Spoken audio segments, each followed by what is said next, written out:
de casa, já ouviu falar sobre AVC, acidente vascular cerebral? Você sabia que mais de 100 milhões de pessoas em todo o mundo já sofreram AVC? E de acordo com dados da Rede Brasil AVC, o número de casos em pacientes jovens tem aumentado. Isso preocupa bastante, né, Abi? E essa grande preocupação é que, dependendo da parte do cérebro que for afetada, o indivíduo, o paciente, pode experimentar deficiências neurológicas permanentes, como, por exemplo, perder a capacidade de falar ou de andar. Além disso, alguns AVCs também podem ser fatais, o que acende ainda mais o alerta. Então, afinal de contas, o que causa um AVC? Quais são os principais fatores de risco e como ele é diagnosticado e tratado? Informação e prevenção nunca são demais. Por isso, o Viva a Tarde te explica tudo agora. E quem nos ajuda a entender o assunto é o neurologista Dr. João Nicoli. Seja muito bem-vindo, doutor. Boa tarde. Doutor, boa tarde. Seja bem-vindo mais uma vez ao nosso programa, viu? Fica à vontade. Doutor, quando a gente fala em AVC, a gente já fica assim, conheço alguém, na minha casa já aconteceu, ou meu avô, né, meu tio, enfim, sempre alguém tem alguma história. Isso pode ser um fator preocupante de alerta? Com certeza, Bi. Hoje a gente vive um cenário no AVC, infelizmente, triste, né? O AVC hoje ocupa o ranking de primeiro lugar em causa de mortalidade no Brasil. E ocupa ainda o ranking também de maior causa de incapacidade nas pessoas. Cerca de 70% das pessoas que têm um AVC, elas possuem uma incapacidade depois desse AVC.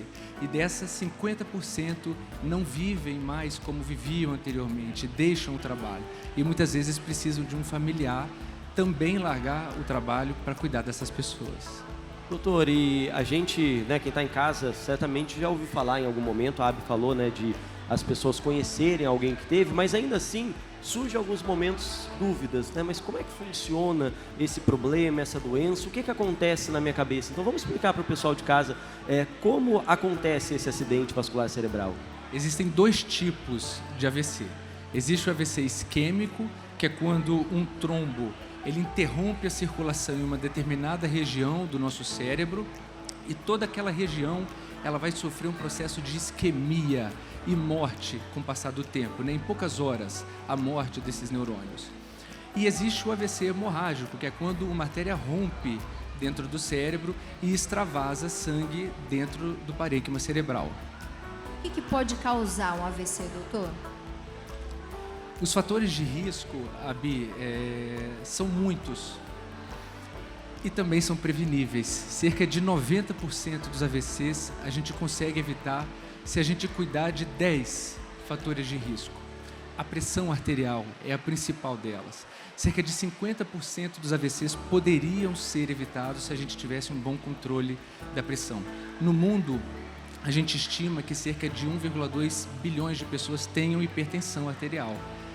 E desses, 47% sequer conhecem, sabem que tem o diagnóstico. E daqueles que sabem, 20 a 30% só, Gui, é que tem um controle pressórico adequado.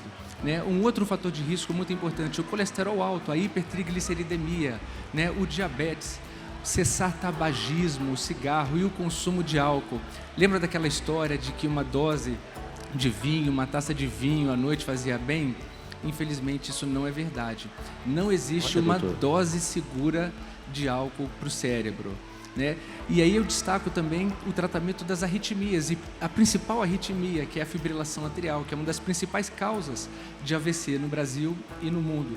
Alimentação saudável, atividade física, o tratamento da ansiedade, da depressão, da obesidade. Hoje nós temos muitas ferramentas para tratar a obesidade nessas pessoas. E um muito esquecido, Abi, que é a apneia obstrutiva do sono.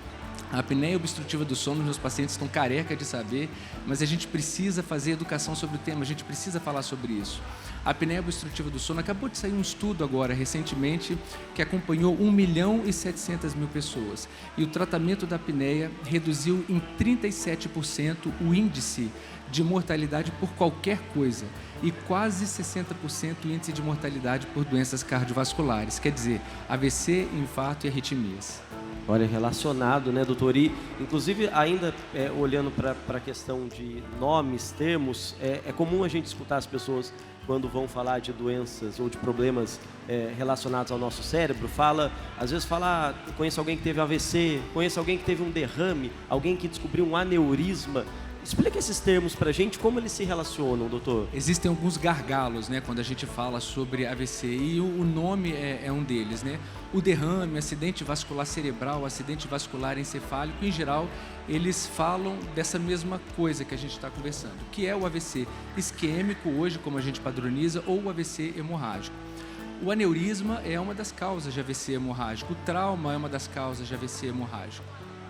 A gente tem um Povo Fala para saber um pouquinho o que as pessoas da rua sabem sobre o AVC. Vamos assistir. Oi pessoal, tudo bem por aí? Hoje o nosso assunto é AVC, né? Acidente vascular cerebral. O que será que as pessoas conhecem sobre esse assunto? E se você não sabe, olha, eu já vou falar para você aqui uma informação importante. O AVC é uma das principais causas de morte no país. Vamos lá então descobrir quais as dúvidas das pessoas? Bora! A gente está conversando com as pessoas sobre AVC. O que você conhece sobre AVC? Não conheço muito, acho que tem alguma coisa relacionada com a pressão arterial, será? Acho que quando sobe muito, daí tem o AVC, né? E olha, eu quero saber se você cuida da sua saúde regularmente. Se você vai nos médicos, faz os exames periódicos. Eu cuido, inclusive eu faço acompanhamento oncológico faz 3 anos e meio. Então é através disso que eu acompanho. A gente está conversando com as pessoas sobre AVC. O que você conhece sobre AVC? Já escutou falar? AVC, no caso, é uma doença que às vezes dá por causa de pressão alta, alguma alimentação que a pessoa come, estresse, depressão, né? E você toma cuidado com a sua saúde para evitar esses problemas e até mesmo o AVC, que é muito sério? Sim, eu tomo muito cuidado com a minha alimentação, eu faço atividade física, eu rezo, porque Deus é tudo na nossa vida, é o equilíbrio na nossa vida. Então, eu tenho esses 3 pilares, Deus, alimentação saudável, atividade física, e isso faz toda a diferença na vida da gente. A gente está conversando com o pessoal nas ruas para saber o que eles conhecem sobre AVC. O senhor já conhece alguma coisa? Já ouviu falar em AVC? AVC, eu acho que dá derrame, essas coisas de coração. Não, eu nunca tive isso. O senhor falou que nunca teve AVC, né? Que está aí com a saúde em dia, mas conhece alguém que já teve, que teve algum problema relacionado ao AVC? Se eu conheço algumas pessoas, eu conheço. A minha sogra é uma delas. Tá lá. Não pode mais andar, ficou lá numa cama lá deitada, entendendo? Então, sabe o que é? A gente tem que tomar cuidado com a nossa saúde. Viver em paz, com amor a Deus e saber viver a vida. Olha só, né? Você viu aí que tem muita gente com dúvida, muita gente que não sabe quais os sintomas. Então, bora pro estúdio tirar todas elas? É com vocês. Isso mesmo, viu, Gabi? Que bom a gente escutar as pessoas nas ruas e aproveitar para repercutir com base no que as pessoas estão achando, né, do assunto, Abi. Doutor, até que as pessoas entendem um pouquinho sobre isso, mas tem uma coisa que todo mundo foge, às vezes fala assim, eu acho que eu já tenho um pouco de problema de coração, melhor nem fazer muita atividade física.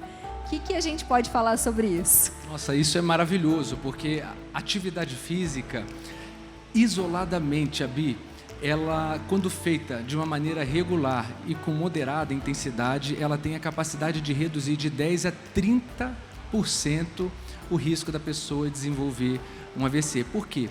Porque a atividade física, ela contribui para perda de peso, para redução da pressão arterial, para melhora da função endotelial, para melhora da função do coração, do metabolismo lipídico, quer dizer, melhora o colesterol bom e diminui o colesterol ruim. E a perda de peso que a atividade física também proporciona, ela reduz aquele outro fator de risco muito importante também, que é a apneia obstrutiva do sono. E aí você tem uma redução do cortisol. Se você tem menos cortisol, você tem menor risco de ter ansiedade, depressão. Você vê, é um movimento em cadeia. E é um ganha-ganha, né? Quando a gente tem essa rotina de atividade física, o quanto faz bem. E, doutor, para a gente levar a orientação para quem está em casa, então, de sinais, né? Onde deve estar a nossa atenção, casos de alerta. Como é que normalmente as pessoas podem perceber algo estranho está acontecendo, alguém da minha família pode estar tendo um AVC, tem sintomas que são bem claros? Tem, os sintomas do AVC, em geral, eles são bem claros. E é muito importante que as pessoas sejam educadas para isso. A gente vê em países, né, do Oriente em que crianças já são educadas na escola, né, para acionar o sistema, né, de ambulância, para ajudar aquele familiar, aquele avô, aquele avó, aquela parente, né, que está sofrendo com isso. Então, os sintomas mais frequentes, qual é que são? Perda de força, perda da sensibilidade, dormência de um lado do corpo, dificuldade para articular, para formar as palavras, ou então a dificuldade de compreender o que o outro diz. Então dá uma sensação como se a pessoa estivesse ficando confusa, né? E a gente pode lembrar de um mnemônico que está exposto ali, que é o SAMU. A gente pede a pessoa para sorrir e avalia se a boca está torta. O A de abraço, então a gente pede que aquela pessoa estenda os braços. A gente observa se ela perde força, se ela cai. O M de mensagem ou de música, então a gente pede para aquela pessoa dizer alguma mensagem, alguma frase simples, ou cantar um trecho de uma música, e a gente observa se ela tem então dificuldade de articular as palavras. Qualquer um desses sintomas surgido de maneira súbita, abrupta, U de urgência, a gente liga para o SAMU 192. Tempo é cérebro, Abi, e a cada 1 minuto perdido, a gente perde em média 2 milhões de neurônios. Isso significa mais ou menos 12 quilômetros de fibras mielinizadas. Que isso, doutor? Gente, é muito sério. É legal Essa que a gente colocou pra gente colocar nos stories ali, né? Pro pessoal de casa acompanhar e de repente tirar um print pra Exatamente, fazer e pessoal, ajudar no salvar socorro. e memorizar isso, Exato. né? Então, essa ideia de qualquer um desses sinais, então, acionar. Ligar para o SAMU. Socorro. Porque, como eu disse, tempo é cérebro. A nossa batalha é contra o tempo. E o que acontece muitas vezes, assim, isso é o dia a dia do neurologista. O paciente ele começa a ter uma dificuldade para falar, ele acorda às vezes com o braço um pouco fraco. Vou descansar um pouco mais, vou dormir um pouco mais. Opção número 2, a família pega, coloca dentro do carro desesperado e leva para o primeiro hospital.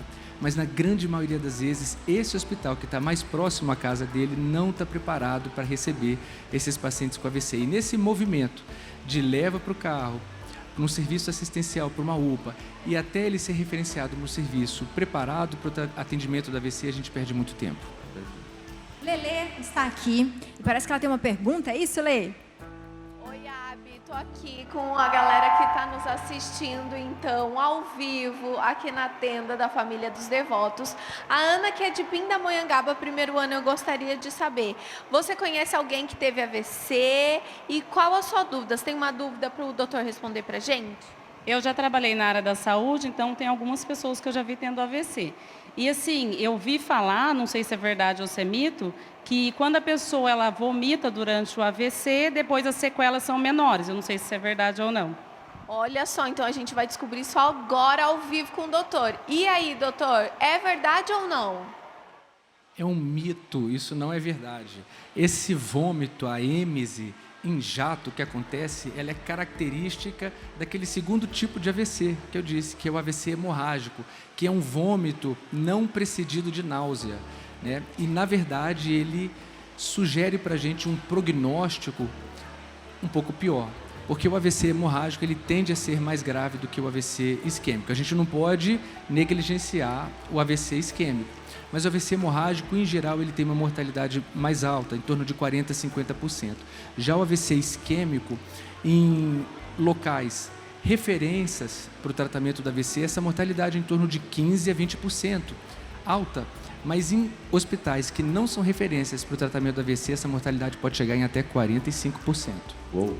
E ela falou em sequelas, né, doutora? A gente sabe que algumas pessoas que já passaram por isso, algumas têm parte do rosto, talvez paralisada, essa coisa da boca. Isso acontece por quê, doutor? Talvez é uma demora do atendimento, ou isso é comum? Por que acontecem as sequelas e quais são as mais comuns?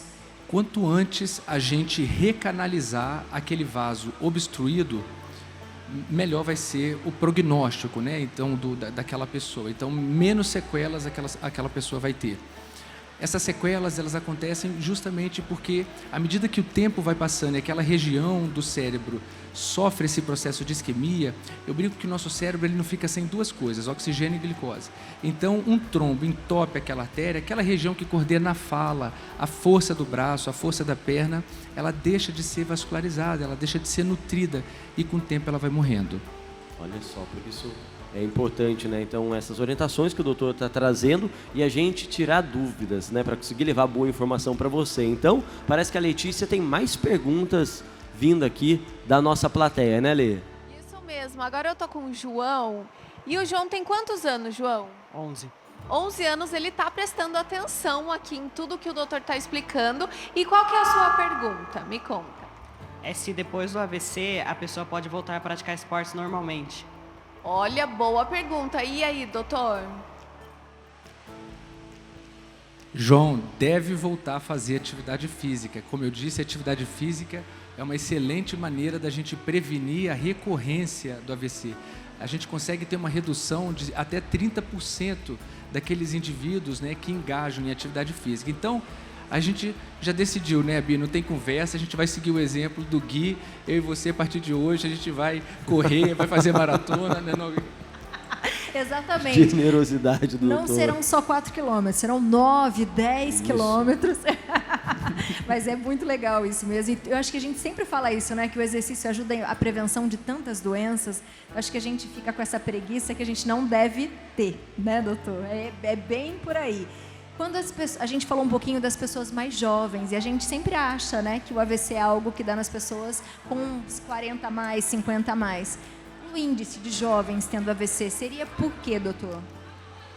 Existem alguns motivos. O AVC ele pode acontecer desde intraútero, no recém-nascido, crianças, adolescentes, mas mais comumente realmente em indivíduos acima de 50 anos, né? A gente tem visto um aumento no índice de AVCs em pessoas mais jovens, muitas vezes por conta do estilo de vida. A inatividade física, quer dizer, o sedentarismo, o tabagismo que voltou, o consumo exacerbado de bebidas alcoólicas, a depressão, a obesidade, a apneia obstrutiva do sono. E também existe o componente genéticos também que estão envolvidos, né? Olha só, então, todo mundo se cuidando, minha gente, estando atento aos sinais, principalmente, né, para, além de se cuidar, ajudar o outro, né? Então, alguém na sua casa, na sua família. Por isso é importante a gente compartilhar esse tipo de informação. Então, você que assistiu a nossa entrevista aqui com o doutor, já manda para mais gente, né? Fica lá disponível o nosso canal no YouTube. Você já vai poder compartilhar boas informações. E eu já deixo o convite, então, aqui. Bora correr junto. Vocês estão tudo fininho. Bora, dia 27 de julho, meia maratona em São Paulo. Vambora, Fechado. doutor. Ó, Fechou? 27 Fechou? de julho? 27 de julho, tá aí já. Quero ver se vai Tá aí cumprir. já.